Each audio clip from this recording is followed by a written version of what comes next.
Warahmatullahi wabarakatuh. Mohon izin memperkenalkan diri, nama saya Rika Azhara. Saya dari kelas 8L. Di sini saya akan menjelaskan singkat tentang biografi Raden Ajeng Kartini. Raden Ajeng Kartini atau sebenarnya lebih tepat disebut Raden Ayu Kartini adalah seorang tokoh Jawa dan pahlawan nasional Indonesia. Kartini dikenal sebagai populer kebangkitan perempuan pribumi Nusantara. Raden Ajeng Kartini lahir pada 21 April 1879 di Jepara dan wafat pada 17 September 1904 Kabupaten Rembang. Sini saya langsung menjelaskan biografi singkat Raden Ajeng Kartini. Yang pertama adalah masa kecil Raden Ajeng Kartini. Raden Ajeng Kartini lahir pada tanggal 21 April tahun 1879 di kota Jepara.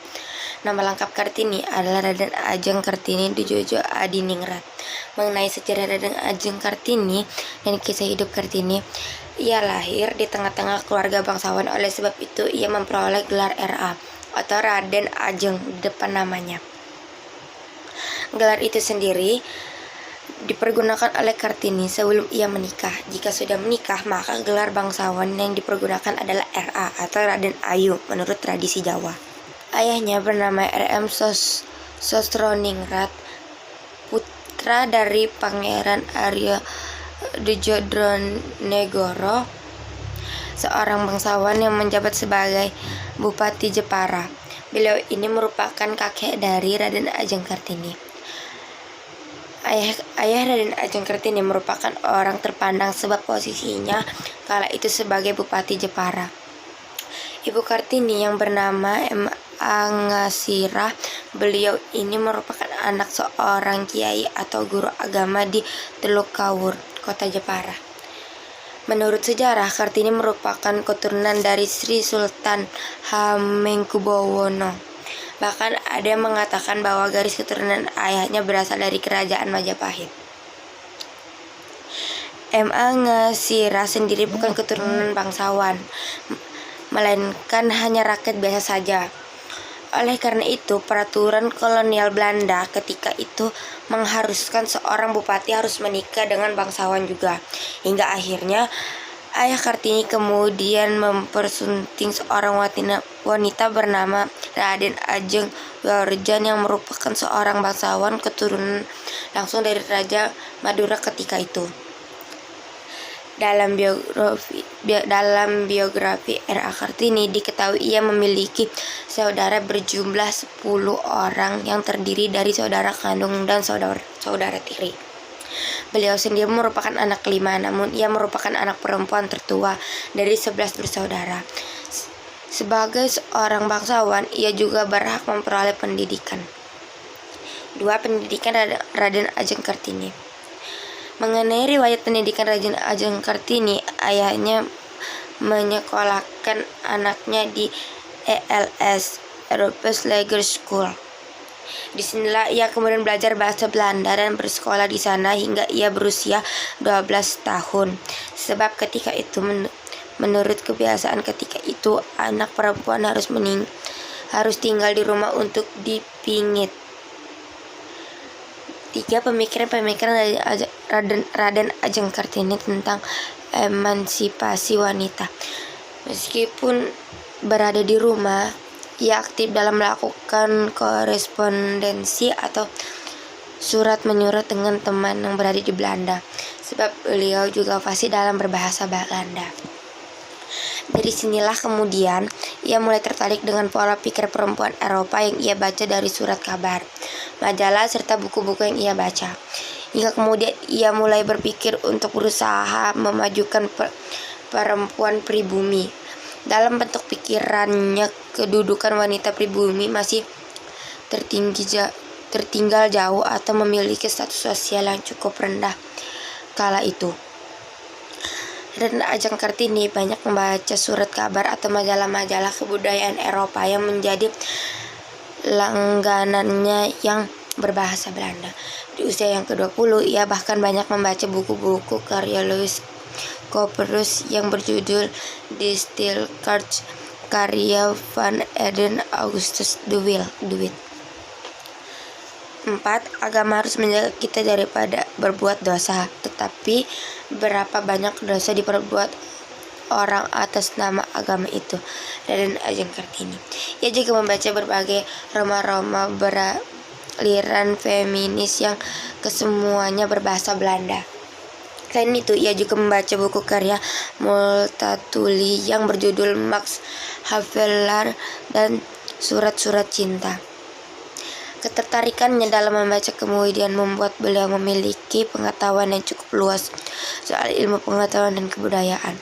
Raden Ajeng Kartini memberi perhatian khusus pada masalah emansipasi wanita, melihat perbandingan antara wanita Eropa dan wanita pribumi. Selain itu, ia juga menaruh perhatian pada masalah sosial yang terjadi menurutnya. Seorang wanita perlu memperoleh persamaan, kebebasan, otonomi, serta kesetaraan hukum. Surat-surat yang Kartini tulis lebih banyak merupakan keluhan-keluhan mengenai kondisi wanita pribumi. Ia melihat contoh kebudayaan Jawa yang ketika itu lebih banyak menghambat kemajuan daripada perempuan pribumi ketika itu. Ia juga menangkap dalam tulisan bahwa ada banyak kendala yang dihadapi perempuan pribumi khususnya di Jawa agar bisa lebih maju. Ia menulisnya penderitaan perempuan di Jawa seperti harus dipingit, tidak bebas dalam menuntut ilmu atau belajar, serta adanya adat yang menekan kebebasan perempuan. Cita-cita luhur Raden Ajeng Kartini ialah ingin melihat perempuan pribumi dapat menuntut ilmu dan belajar seperti sekarang ini. Gagasan-gagasan baru mengenai emansipasi atau persamaan hak wanita pribumi itu dianggap sebagai hal baru yang dapat berubah pandangan masyarakat. Selain itu, tulisan-tulisan Kartini juga berisi tentang makna ketuhanan, kebijaksanaan, dan keindahan, peri kemanusiaan, dan juga nasionalisme.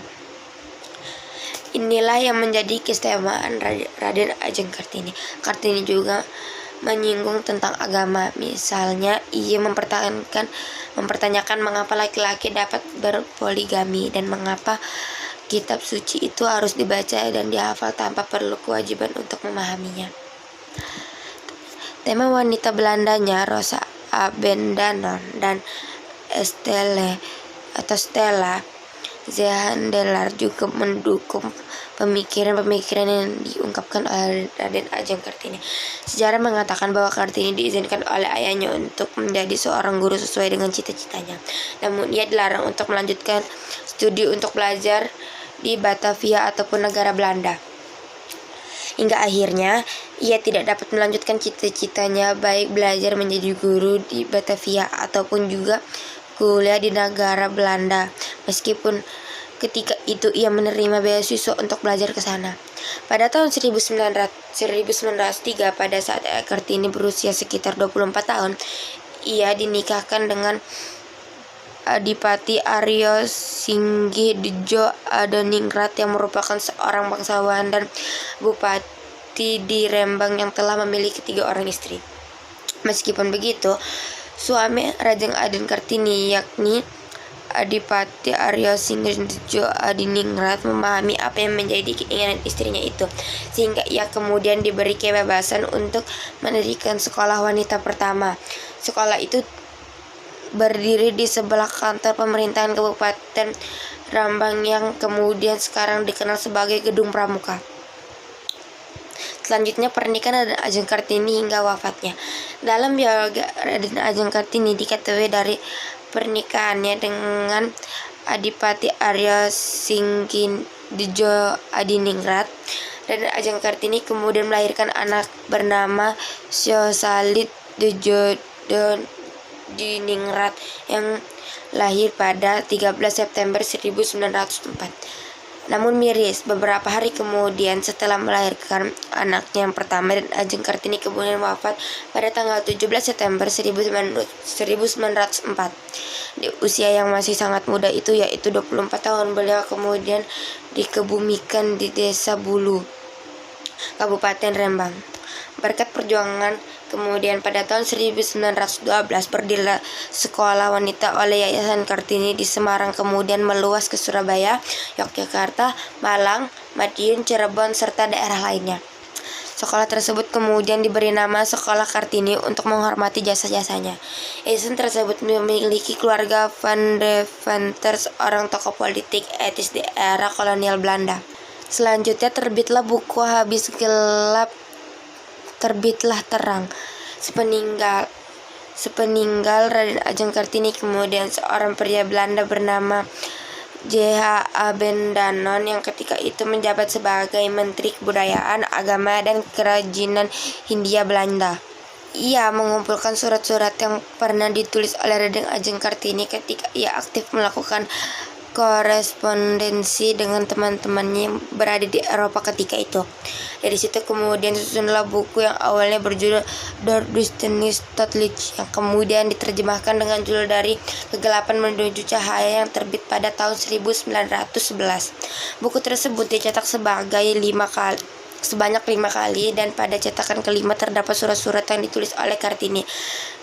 Pemikiran-pemikiran yang diungkapkan oleh kemudian banyak menarik perhatian masyarakat ketika itu, terutama kaum Belanda, karena yang menulis surat tersebut adalah wanita pribumi. Pemikiran banyak mengubah pola pikir masyarakat Belanda terhadap wanita pribumi ketika itu. Tulisan-tulisannya juga menjadi inspirasi bagi para tokoh-tokoh Indonesia kala itu seperti W.S. Supratman. Beliau kemudian membuat lagu yang berjudul Ibu Kita Kartini. Nilai menjadi salah satu prestasi dari Raden Ajeng Kartini. Atas jasa Raden Ajeng Kartini, Presiden Soekarno sendiri kala itu mengeluarkan instruksi berupa Keputusan Presiden Republik Indonesia nomor 108 tahun 1964 pada tanggal 2 Mei 1964 yang berisi penetapan Kartini sebagai pahlawan kemerdekaan Indonesia. Soekarno juga menetapkan hari lahir Kartini, yaitu pada tanggal 21 April, diperingati sebagai Hari Kartini sampai sekarang ini. Selanjutnya, munculnya perdebatan surat-surat yang ditulis oleh Kartini. Banyak perdebatan serta konfrontasi mengenai surat-surat yang ditulis oleh Kartini. Sebab hingga saat ini sebagai besar naskah asli surat Kartini tak diketahui keberadaannya. Jejak keturunan Abendanon pun sulit untuk dilacak oleh pemerintah Belanda. Banyak kalangan yang meragukan kebenaran dari surat-surat Kartini. Ada yang menduga bahwa Abendanon melakukan rekayasa surat-surat Kartini. Kecurigaan ini didasarkan pada buku Kartini yang terbit saat pemerintahan kolonial Belanda menjalankan politik etis di Hindia Belanda ketika itu. Selain itu, penetapan tanggal kelahiran Kartini sebagai hari besar juga banyak diperdebatkan. Pihak yang tidak begitu menyetujui mengusulkan agar hanya merayakan hari Kartini saja, namun merayakan bersama dengan Hari Ibu yang jatuh pada tanggal 22 Desember. Alasan mereka adalah agar tidak pilih kasih, sebab masih ada pahlawan wanita lain yang tidak kalah hebat perjuangannya dengan Kartini seperti Dewi Satrika, Cut Nyak-den, Martha Christina Tiahahu, dan lain-lainnya. Menurut bagian kalangan, wilayah perjuangan Kartini itu hanya di Jepara dan Rembang saja. Kartini juga tidak pernah mengangkat senjata melawan penjajah kolonial. Sekian dari saya, jika ada kesalahan kata mohon dimaafkan. Wabillahi taufiq wal hidayah. Wassalamualaikum warahmatullahi wabarakatuh.